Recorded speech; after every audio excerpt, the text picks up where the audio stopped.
வணக்கம். இன்னைக்கு ஒரு ரொம்ப அவசரமான செய்தி என்னன்னு பார்த்தீங்கன்னா, ஆக்சுவலாக சொல்ல போனால் இந்த நோட்டிஃபிகேஷன் வாரக்கணக்கில் ஆயிடுச்சு.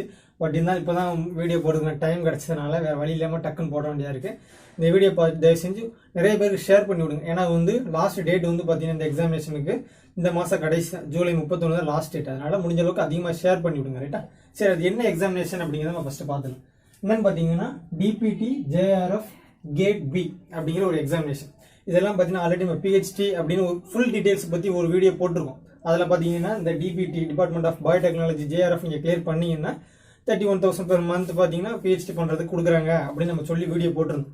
அந்த எக்ஸாமினேஷன் இப்போ அனௌன்ஸ் பண்ணியிருக்காங்க. பட் லாஸ்ட் டேட் இன்னைக்கு டைம் இருக்குன்னு ஒரு 4 நாள் இருக்குது. அதனால் உடனடியாக அப்ளை பண்ணுங்க.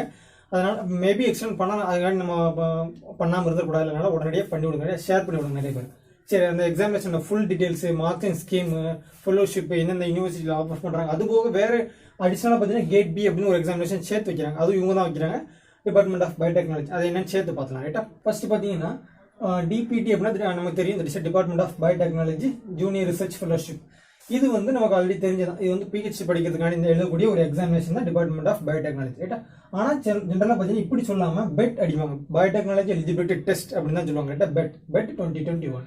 நெக்ஸ்ட் பார்த்தீங்கன்னா GAT-B அப்படின்னு பார்த்தீங்கன்னா இது அந்த கேட் கிடையாது. கிராஜுவேட் ஆப்டிடியூட் டெஸ்ட் இன்ஜினியரிங் அந்த இது கிடையாது. அது இன்னும் அனௌன்ஸ் பண்ணல. அது அரௌண்ட் பார்த்தீங்கன்னா செப்டம்பர் மாதத்துக்கு அப்புறம் தான் அனௌன்ஸ் பண்ணுவாங்க. ரைட்டா? சரி, இந்த கேட் பார்த்தீங்கன்னா graduate aptitude test for biotechnology. ரைட்டா? அந்த பயோடெக்னாலஜி அவங்க நடத்தக்கூடிய ஒரு கேட் அப்படிங்கிற examination for MSc and MTech படிக்கிறதுக்கான எக்ஸாமினேஷன் தான் பார்த்தீங்கன்னா இந்த GAT-B. இது பார்த்தீங்கன்னா பெட் பயோடெக்னாலஜி எலிஜிபிலிட்டி டெஸ்ட் இருக்கு பார்த்தீங்களா?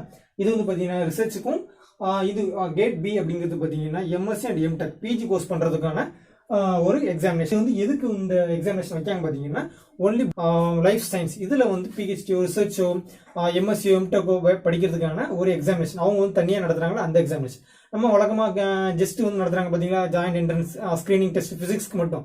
அதே மாதிரி பயோடெக்னாலஜிக்கு இவங்க தனியாக ஒரு சென்டர் வச்சிருக்காங்க, முன்னாடி ஒரு இருக்குது. அதனால் பார்த்தீங்கன்னா இவங்க தனியாக எக்ஸாமினேஷன் வைக்கிறாங்க. அந்த எக்ஸாமினேஷனில் MSc MTech அண்ட் PhD 3 படிக்கிறதுக்கான ஒரு எக்ஸாமினேஷன். ஏன் இது எழுதாமே நம்ம போகலாமா அப்படின்னு பார்த்தீங்கன்னா போகலாம். ஆனால் காசு கிடையாது. இந்த எக்ஸாமினேஷன் நீங்கள் கிளியர் பண்ணி போனீங்கன்னா ஃபெலோஷிப் கிடைக்கும், ஸ்டைஃபன் கிடைக்கும்.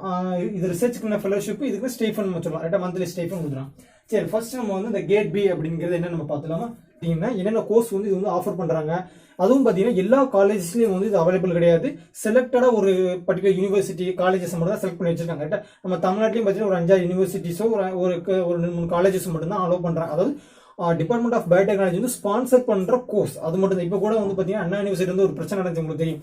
MTech ஒரு சென்ட்ரல் கவர்மெண்ட் ஸ்பான்சர் பண்ணக்கூடிய ஒரு இதில் பார்த்தீங்கன்னா ரிசர்வேஷன் நாங்கள் 69% தான் நாங்கள் ஃபாலோ பண்ணோம் அப்படின்னு தமிழ்நாடு சொல்லுவாங்க. அவங்க 50% தான் ஃபாலோ பண்ணாங்க அப்படின்னு டெர்மினேட் பண்ணாங்க. பார்த்தீங்களா?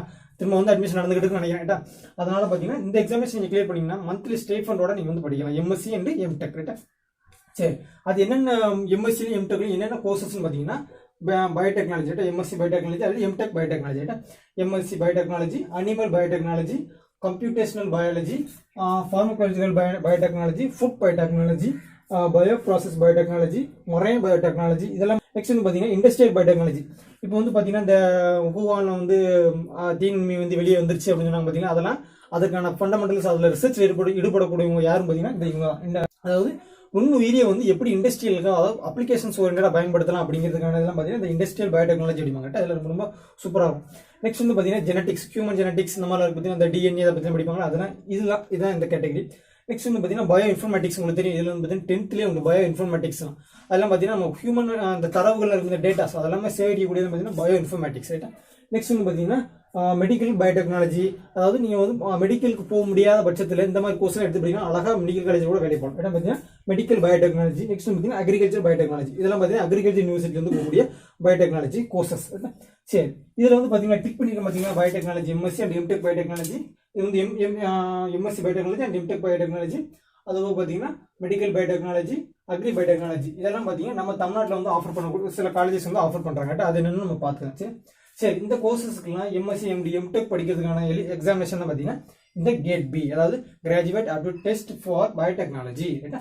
சரி, நெக்ஸ்ட் வந்து பார்த்தீங்கன்னா இந்த DBT JRF அப்படின்னா department of biotechnology junior research fellowship for the doing PhD in the any universities or any colleges in the India. இந்தியாவில் அதாவது லைஃப் சயின்ஸ் பயாலஜிக்கல் சயின்ஸ் எதெல்லாமே நீங்கள் ரிசர்ச் பண்ணனா கூட இந்த ஃபெலோஷிப் நீங்கள் வச்சிருந்தீங்கன்னா நீங்கள் நெட் அதுக்கு வந்து நீங்கள் நெட்டோ கேட்டோ எதுவுமே கிளியர் பண்ண தேவையில்லை. இதுவும் அது எல்லாமே ஈக்குவல் தான். அந்த நெட்டு கேட்டுக்கு கிளியர் பண்ணால் என்ன அமௌண்ட் கொடுப்பாங்களோ அதே அமௌண்ட் தான் எதுவும் கொடுப்பாங்க. ஏன்னா அவங்க வந்து இப்போ கேட் கிளியர் பண்ணிங்கன்னா MHRலேருந்து கொடுப்பாங்க, நெட் கிளியர் பண்ணிங்கன்னா UGCலேருந்து கொடுப்பாங்க, இது டிபார்ட்மெண்ட் ஆஃப் பயோடெக்னாலஜிலேருந்து கொடுப்பாங்க. அது எல்லாமே சேம் தான். சரி, அந்த இதுக்கு பார்த்தீங்கன்னா எலிஜிபிள் உங்களுக்கு தெரியும். அந்த கோர்ஸ் வந்து பார்த்தீங்கன்னா நீங்கள் PhD வந்து எந்த உங்களுக்கு விருப்பமானது தான் நீங்கள் படிச்சுக்கலாம், அது ஒன்றும் பிரச்சனை கிடையாது. சரி, இது வந்து ஓவராலாக என்ன எக்ஸாமினேஷன் அப்படின்னு பார்த்துட்டோம். சரி, நெக்ஸ்ட் பார்த்தீங்கன்னா எலிஜிபிலிட்டி ரொம்ப முக்கியமான ஒன்று.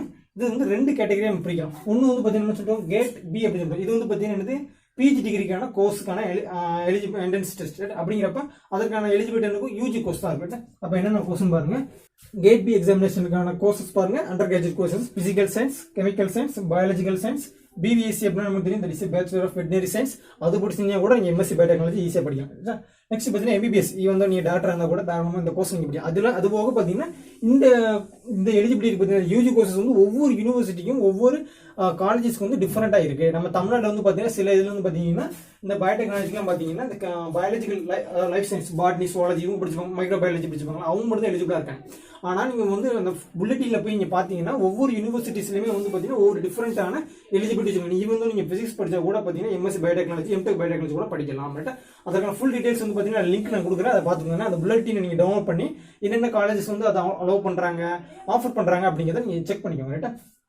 நெக்ஸ்ட் பயோடெக்னாலஜி எலிஜிபிலிட்டி டெஸ்ட் பார்த்தீங்கன்னா இது வந்து பார்த்தீங்கன்னா ரிசர்ச் ஓரியன்டா அப்படிங்கிறப்ப அதற்கான எலிஜிபிலிட்டி பாருங்க. BE, BTech, MSc, BBTech உங்களுக்கு தெரியும், இன்ஜினியரிங் கோர்சஸ். ரைட்டா? அது போக பார்த்தீங்கன்னா MSc biotechnology, MSc microbiology, வடவர் MScல வந்து நீங்கள் லைஃப் சயின்ஸ் எது படிச்சிருந்தாலும் ஓகே. நெக்ஸ்ட் வந்து பார்த்தீங்கன்னா MTech ஆல்ரெடி தெரியும், MSc படிச்சா தான் MTech பண்ண முடியாது, வேறு விஷயம். ரைட்டா? சரி, நெக்ஸ்ட் பார்த்தீங்கன்னா MBSனா தான் veterinary science, master of veterinary science. Next பார்த்தீங்கன்னா அக்ரிகல்ச்சர் பயோடெக்னாலஜி, அக்ரி எது படிச்சாலும் ஓகே. அது வந்து நெக்ஸ்ட் வந்து பார்த்தீங்கன்னா ஏஜ் லிமிட் நம்ம பார்க்கலாம். இந்த ஏஜ் லிமிட் உங்களுக்கு என்ன தெரியும், இது வந்து இந்த 28, 31, 31 சொல்லியிருக்கேன் பார்த்தீங்கன்னா, இது வந்து பார்த்தீங்கன்னா எதுக்கு எலிஜிபிள் மினிமம் ஏஜ் லிமிட் பார்த்தீங்கன்னா இந்த டிபார்ட்மெண்ட் ஆஃப் பயோடெக்னாலஜி JRF, அதாவது பெட்டன் பார்த்தீங்கன்னா இது வந்து பார்த்தீங்கன்னா ரிசர்ச் ஓரியன்டாக இருக்கிறதுனால நிறைய அதிகமான ஏஜை வந்து அலோவ் பண்ண மாட்டாங்க. இது வந்து எல்லா என்ட்ரன்ஸ் எக்ஸாமினேஷனுக்கும் காமன் தான். ரைட்டா? மினிமம் JRF பார்த்தீங்கன்னா 28 இருக்கும் ஜென்ரல் கேட்டகரிக்கு.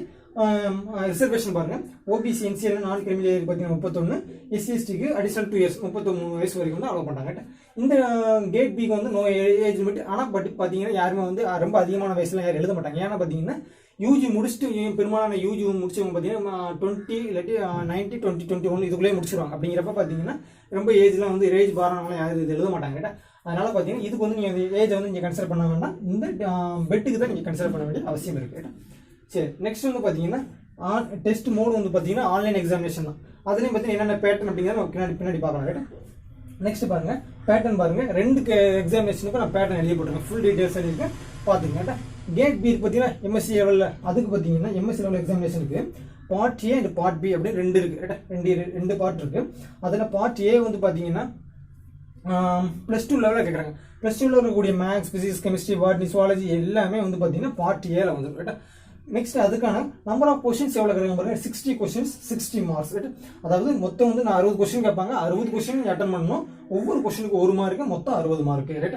சரி, நெக்ஸ்ட் பாருங்க, பார்ட் B-ல வந்து பார்த்தீங்கன்னா இது வந்து சப்ஜெக்ட் ஓரியன்டட். இது வந்து இதுக்கான தனியாக சிலபஸ் வந்து அவங்க கொடுத்துருப்பாங்க, லிங்க் நான் கொடுக்குறேன், அதில் போய் பார்த்துக்கோங்க. ரைட்டா? நெக்ஸ்ட் வந்து பார்த்தீங்கன்னா அதில் வந்து நம்பர் ஆஃப் கொஸ்டின்ஸ் வந்து பார்த்தீங்கன்னா 100 கொஸ்டின்ஸ் இருக்கு. அதில் நீங்கள் 60 கொஸ்டின் அட்டன் பண்ணால் போதுமானது. அப்போ ஒரு கொஸ்டினுக்கு 3 மார்க் வீதம் 3018, அப்போ 180 மார்க் எடுக்கணும். அப்போ 180 இது ஒரு 60, அப்போ 240 மார்க்குக்கு டெஸ்ட் வைக்கிறாங்க. ரைட்டா? சரி, நெக்ஸ்ட் வந்து பார்த்தீங்கன்னா பயோடெக்னாலஜி எலிஜிபிலிட்டி டெஸ்ட். அதற்கான பார்ட் A பாருங்க. இது வந்து பார்த்தீங்கன்னா ஜென்ரல் அப்படின்னு கொடுத்துருக்காங்க. ஜென்ரல் அப்படின்னா என்ன மீனிங் அப்படின்னா quantitative aptitude, maths, physics, chemistry, botany, zoology, quantitative அப்படி ரீசனிங் என்னென்ன ஜென்ரல் ஆப்டிடியூட்ல வருமோ எல்லாமே இதில் கொடுத்துருவாங்க. ரைட்டா? ஏன்னா இது வந்து ரிசர்ச் ஓரியன்டட் அப்படிங்கிறப்ப வந்து நமக்கு ஆல்ரெடி தெரியும், நெட்டு கேட் எழுதுனவங்களாம் உங்களுக்கு தெரியும். ஒரு நெட்டு நான் 30 மார்க்கு, கேட் நான் 15 மார்க்கு. இதுக்கு வந்து ஜென்ரலில் கேட்குறாங்க, அதே அளவு தான், அதே பேட்டர்ன் தான். ரைட்டா? அப்போ அதை எவ்வளோ கேட்குறாங்க, 50 கொஸ்டின்ஸ் கேட்குறாங்க, நீங்கள் 50 அட்டன் பண்ணணும். ஜென்ரல் வந்து எல்லாருமே காமன் அப்படிங்கிறதுனால எல்லாமே என்ன பண்ணணும், எல்லா கொஸ்டினுமே அட்டன் பண்ணுற மாதிரி இருக்கும். ரைட்டா? அப்போ அதுக்கான பாருங்க டோட்டல் மார்க் வந்து 180 மார்க். அப்போ ஒரு கொஸ்டினுக்கு 3 மார்க் வீதம் 180 மார்க் வச்சுக்கோங்க ரைட்டா. நெக்ஸ்ட் பார்ட் பி பாருங்க, அதற்கான சிலபஸ் வந்து அவங்க கொடுத்துருவாங்க ரைட்டா, சப்ஜெக்ட் ஓரியன்டட். அப்போ நீங்கள் மெடிக்கல் பயாலஜி கொடுத்தீங்கன்னா அதுக்கு தனியாக கொடுத்துருப்பாங்க, அக்ரி கொடுத்தீங்கன்னா அக்ரி தனியாக கொடுத்துருப்பாங்க ரைட்டா. அதுக்கான சிலபஸ் இருக்கும், அப்போ அதுக்கு ரைட்டா. அவங்களுக்கான அந்த நம்பர் ஆஃப் கொஸ்டின்ஸ் பார்த்தீங்கன்னா பார்ட் பியில் வந்து 150 இருக்குது. நீங்கள் அட்டன் பண்ண வேண்டியது வெறும் 50 தான். அப்போ அதுக்கும் பார்த்தீங்கன்னா 3 மார்க் வீதம் கேட்குறாங்க. அப்போ மொத்தம் 150 மார்க் ரைட்டா. அப்போ இது ஒரு 150, இது ஒரு 150 300 மார்க் டெஸ்ட் வைக்கிறாங்க ரைட்டா. சரி, இதில் வந்து பார்த்தீங்கன்னா நெகட்டிவ் மார்க் எதுக்கு இருக்குது என்னென்னு பார்த்தீங்கன்னா, ஒரு மார்க்குக்கு வந்து பார்த்தீங்கன்னா பாதி மார்க், இதுதான் ரொம்ப ரொம்ப முக்கியமான ஒன்று. ஒரு மார்க் கொஸ்டின்ஸில் வந்து பார்த்தீங்கன்னா 0.5%. அப்போ ஒரு மார்க்கு, அதாவது ஒரு கொஸ்டின் நீங்கள் தப்பாக எழுதிங்கன்னா 0.5 வந்து குறைஞ்சிடும், அதாவது ஹாஃப் மார்க். இதுக்கு பார்த்தீங்கன்னா 3 மார்க் கொஸ்டின் பார்த்தீங்கன்னா 3 மார்க் கொஸ்டினுக்கு 1/3, அதாவது இப்போ 3 மார்க் எடுத்துருக்கீங்க, 3 மார்க் கொஸ்டின் தப்பாக எடுத்தீங்கன்னா 1 மார்க் குறைச்சிருவாங்க ரைட்டா. இதை ரெண்டுக்குமே காமன் தான் ரைட்டா. சரி, நெக்ஸ்ட் வந்து பார்த்தீங்கன்னா ஃபீஸ், ரொம்ப ரொம்ப முக்கியமான ஒன்று ஃபீஸ் வந்து பார்த்தீங்கன்னா ஜென்ரல் கேட்டகரிக்கு வந்து பார்த்தீங்கன்னா இந்த எக்ஸாமினேஷனுக்கும் ஓகே, 2 எக்ஸாமினேஷனுக்கும் பார்த்தீங்கன்னா 1200 ரூபா ரைட்டா. காமனாக வந்து பார்த்தீங்கன்னா பெட்டுக்குனாலும் 1200 தான், அந்த GAT-Bக்குமே 1200 தான். அது பார்த்தீங்கன்னா ஜென்ரல் கேட்டகரிக்கு. இதே ரிசர்வேஷன் SC ST PWD இவங்களுக்கு மட்டும், OBC இதில் வராது, அவங்க SC ST PWD அவங்களுக்கு மட்டும் பார்த்தீங்கன்னா 600 ரூபா. நீங்கள் வந்து 2 எக்ஸாமினேஷன் சேர்த்து கூட எழுதலாம். ஏன் இது 2 எக்ஸாமினேஷன் சேர்த்து எழுதின அட்வான்டேஜ் என்னன்னு பார்த்தீங்கன்னா, நீங்கள் வந்து இதை வச்சு நீங்கள் 2 வருஷத்தில் நீங்கள் MSc முடிச்சிருங்களா, அது அகைன் வந்து இந்த பிரச்சனை எழுத வேண்டாம், இந்த ஸ்கோரை வச்சு நீங்கள் வந்து ஈஸியாக என்ன பண்ணிக்கலாம், அப்ளை பண்ணிக்கலாம். ஆனால் இதை வந்து என்ன பண்ண முடியாது, கிளியர் பண்ண முடியாது, ஏன்னா அது வந்து MSc லெவலில் இருக்கக்கூடிய சப்ஜெக்ட். சரி, அப்போ நெக்ஸ்ட் பாருங்க, லாஸ்ட் டேட் ரொம்ப ரொம்ப முக்கியமானது, அதனால சொல்ல தயவு செஞ்சு எல்லாருக்குமே ஷேர் பண்ணி விடுங்க ரைட்டா. அது உங்களுக்கு உதவும்ல. அப்போ பாருங்க 31/7/2020 இந்த மாதம் கடைசி, இன்னைக்கு 4 நாள் தான் இருக்குது. அதனால தயவு செஞ்சு நிறைய பேருக்கு ஷேர் பண்ணி விடுங்க ரைட்டா. உங்களுக்கு பயன்படுதோ இல்லையோ ஷேர் பண்ணி விட்டீங்கன்னா அவங்க நிறைய பேர் ஷேர் பண்ணி விடுவாங்கல்ல ரைட்டா. நான் வீடியோ ட்ரெண்ட் ஆகுங்கிறதுன்னு நான் சொல்லலை, ஏன்னா வந்து இந்த எக்ஸாமினேஷன்லாம் வருஷத்துக்கு ஒரு தான் வைக்கிறாங்க, அப்படிங்கிறப்ப வந்து நீங்கள் ஷேர் பண்ணி விட்டால் நல்லா இருக்கும் ரைட்டா. சரி, நெக்ஸ்ட் வந்து பார்த்தீங்கன்னா எக்ஸாமினேஷன் சென்டர் வந்து பார்த்தீங்கன்னா தமிழ்நாட்டில் வந்து பார்த்தீங்கன்னா 4 சென்டர் தான், மெட்ராஸ், மதுரை, கோயம்புத்தூர், திருச்சி, இங்கே 4 இடத்துல மட்டும் சென்டர் போட்டுருக்காங்க, நல்லா பார்த்துக்காங்க ரைட்டா. சரி, நெக்ஸ்ட் வந்து பார்த்தீங்கன்னா இந்த எக்ஸாமினேஷன் எழுதுனா எவ்வளோ ஸ்டைஃபண்ட் கொடுப்பாங்க, ஃபெலோஷிப் கொடுக்காங்க அப்படிங்கிறத நம்ம சொல்லல. என்னன்னு பார்த்தீங்கன்னா, இது நீங்கள் JRF கிளியர் பண்ணீங்க, பெட் எக்ஸாமினேஷன் கிளியர் பண்ணீங்கன்னா 31,000 per month for first 2 years. And after 2 years வந்து பார்த்தீங்கன்னா வெரிஃபை பண்ணிட்டு உங்களுடைய அந்த கோர்ஸை வந்து சாட்டிஸ்ஃபை இருக்கா அப்படிங்கிறது 2 வருஷம் JRFங்காங்களா, அதை வந்து சாட்டிஸ்ஃபை இருந்துச்சுன்னா நெக்ஸ்ட் ப்ரொமோட் பண்ணுவாங்க SRF. அதுவும் வந்து பார்த்தீங்கன்னா மந்த்லி 35,000 கொடுப்பாங்க, ப்ளஸ் HRA கொடுப்பாங்க, அது கண்டிஜென்சி எல்லாமே சேர்ந்து வரும். அதுக்கு வந்து அந்த ஃபெலோஷிப் வீடியோ நீங்கள் பார்க்கணும்னா லிங்க்ல நான் டிஸ்கிரிப்ஷனில் லிங்க் கொடுக்குறேன், அதை செக் பண்ணி பாருங்க ரைட்டா. நெக்ஸ்ட் வந்து பார்த்தீங்கன்னா இந்த GAT-B பார்த்தீங்கன்னா இதுக்கு வந்து பார்த்தீங்கன்னா MSc பயோடெக்னாலஜிக்கு வந்து பார்த்தீங்கன்னா 5,000 பெர் மந்த் கொடுக்குறாங்க. இதே நீங்கள் MTech பயோடெக்னாலஜி அப்படின்னா 12,000 பெர் மந்த் கொடுக்குறாங்க ரைட்டா. MSc நான் 2 வருஷம், MTech 2 வருஷம் தான். அப்போ MTech எலிஜிபிள் வந்து பார்த்தீங்கன்னா MSc முடிச்சிடும் ரைட்டா. அதனால பார்த்தீங்கன்னா ரொம்ப அட்வான்டேஜான ஒன்று. மந்த்லி ஸ்டேஃபண்ட் வாங்கிட்டு படிக்கிறதுலாம் சும்மாவா, என்ன அதுக்குன்னு திறமை வேணும்ல. அதனால பார்த்தீங்கன்னா மந்த்லி 5,000 யோசிச்சு பாருங்க. 5,000 ரூபானா வந்து பார்த்தீங்கன்னா ஒரு அகாடமிக் இயரில் வந்து 10 மந்த்ஸ் கொடுப்பாங்க ரைட்டா. ஏன்னா வந்து 2 மாதம் வந்து லீவ் போயிருதில்ல, அதனால பார்த்தீங்கன்னா கண்டிப்பாக வந்து 10 மந்த்ஸ் கொடுப்பாங்க. அப்போ 5 × 10 50,000 கொடுத்துருவாங்க. அப்போ 50,000, அப்போ 2 வருஷத்துக்குன்னா 1,00,000 ரூபா ஆச்சு ரைட்டா. நீங்கள் படித்தது போக உங்களுக்கு வருமானம் தான் வந்தது ரைட்டா. அதனால் அது போக பார்த்தீங்கன்னா MTech படிச்சுன்னா 12,000 ரூபா கொடுப்பாங்க. எந்தெந்த காலேஜில் கொடுக்குறாங்க அப்படிங்கிறத நீங்கள் மறக்காமல் நீங்கள் புல்லட்டினில் போய் செக் பண்ணிக்கோங்க ரைட்டா. சரி, இந்த வீடியோ பிடிச்சிச்சு என்ன பண்ணும், மறக்காமல் லைக் கொடுங்க, அடுத்தவங்களுக்கு ஷேர் பண்ணி விடுங்க ரைட்டா. சரி.